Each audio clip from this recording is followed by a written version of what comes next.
Knoopie spinnekop. Knoopie spinnekop. These are button spiders, and the brown and black widow belong to this category. Sock spinnekop.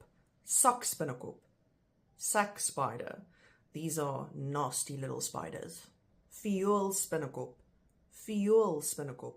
Violent spider. Reën spinnekop. Reën spinnekop. Rain spider. This is a huntsman spider from South Africa. They usually come into the house to get away from the rain, especially during winter. Bobbejaan spinnekop. Bobbejaan spinnekop. Baboon spider. There are several kinds in South Africa. They fall under the tarantula species. They are hairy and large. Some of them are very large and they can actually catch mice and birds.